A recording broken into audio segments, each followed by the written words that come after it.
Hey friends, so welcome to my first ever YouTube video. So in this video I'm going to share all about my NHS career and how that led me to burnout. I'm also going to share some bits about what I did about it, how I went from exhaustion working in acute care, intensive care, to still working in the NHS full time, running my own business on the side and still feel like I've got my work-life balance. And yeah, a lot of things that I wish I knew sooner. So I moved from Réunion Island, France, in 2016 to come to the UK to study physiotherapy, and I graduated in 2019. After uni, I really thought I had my whole career figured out.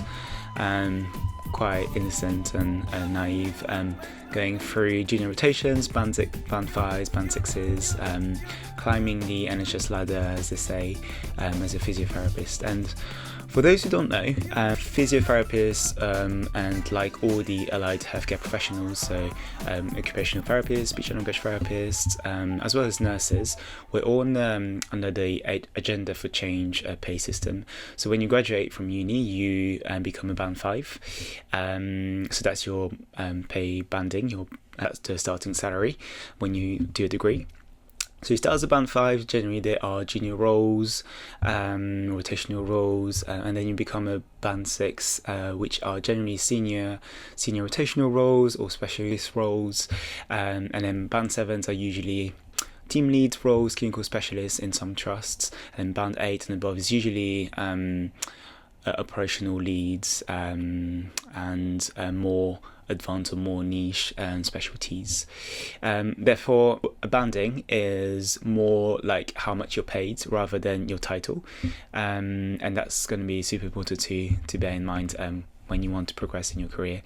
And then doctors have a different pay system. I'm not entirely sure certain. They do their own like training programs, F1, F2, and then SHO, and then go to more advanced training programs. But we won't really talk about this. After uni, so I started as a band 5 in a hospital near Surrey. And pretty much in COVID, I had 6 months of normality, and then COVID hit. Unfortunately, because of the exposure that I had with respiratory care and COVID, I fell in love with respiratory physio.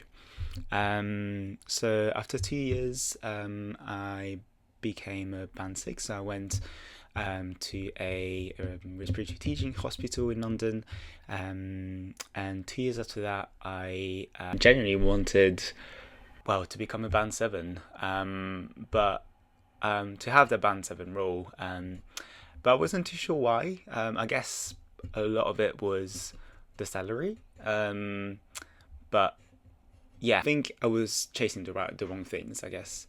So I had a few interviews, band 7 interviews, one at my hospital I used to work at, and obviously didn't get it. And I felt quite very, very deflated, I think, because I was kind of doing the job already, or it felt like I was doing the job already with the responsibilities, but I guess not getting the job felt like I didn't feel recognised. So yeah, that's when I kind of realised that I was burning out for the wrong reasons, it felt like. So I went on sick leave for about 2 months, and had therapy for about 2 months after that as well. And I genuinely felt like such a failure and feels so embarrassing being at work. And through therapy, I found out the reasons to why I wanted to progress, or what I wanted from my role and from work. It made me aware of the peer pressure, I suppose. So even at uni, they teach you, you need to go through band 5s, band 6s, and then the general path is band 7. But that, again, as I said, it's just how you're paid. It's not really your title. So you need to be careful. And so go back to my therapy, I generally think that it helped me find my authentic self, as I like to call it, but at work, because I guess you just get sucked into doing what other people do, and especially at work you have that mask, and that made me a person that wasn't really me at work. So that's what I found out in therapy. Okay, and so next we'll talk about what I did to change my life. But before that, if you could click on the subscribe button. I'm very new, as you can see, but I love to share my story and hopefully help people who are in a similar situation than me. So hit the subscribe button, wherever it is on the screen, and then share it to friends, please.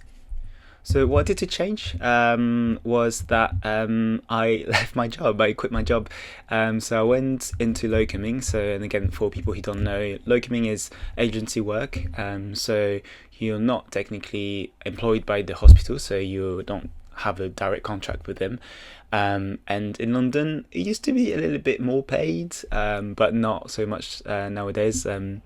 I'm filming in March 25, and yeah, they had to cap the rate, so it's not really worth it for the money, if you know what I mean, but it gives you flexibility.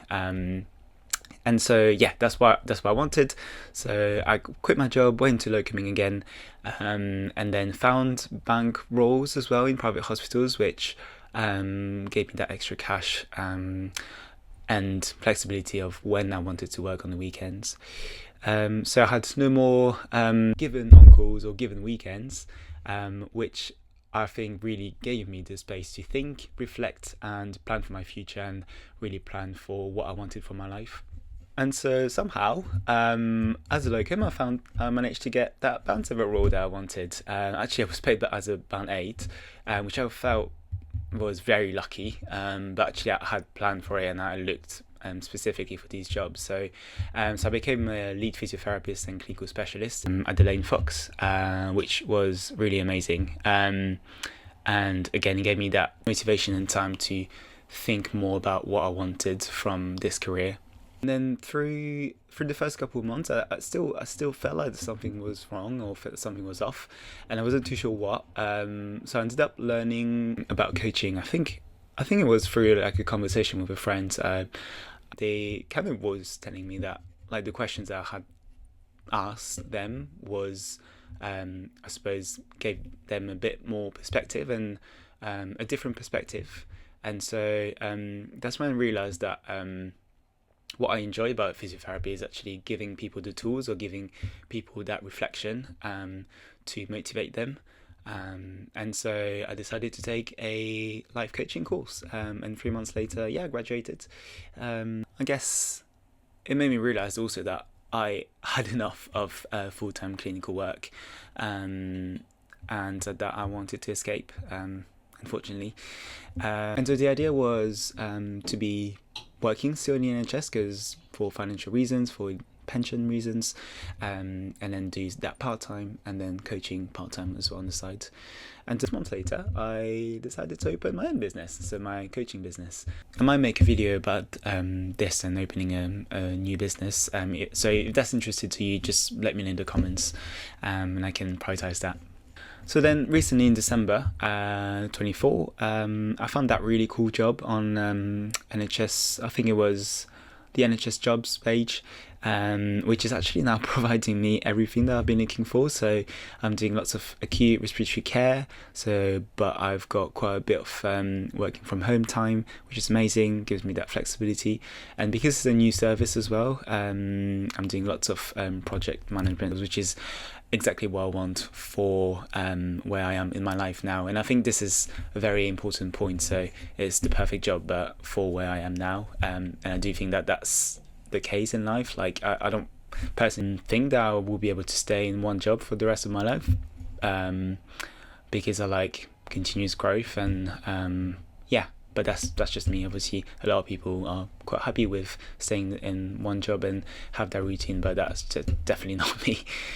So I guess why I wanted to share this with you all is because I genuinely think working in healthcare makes us very emotionally suppressed.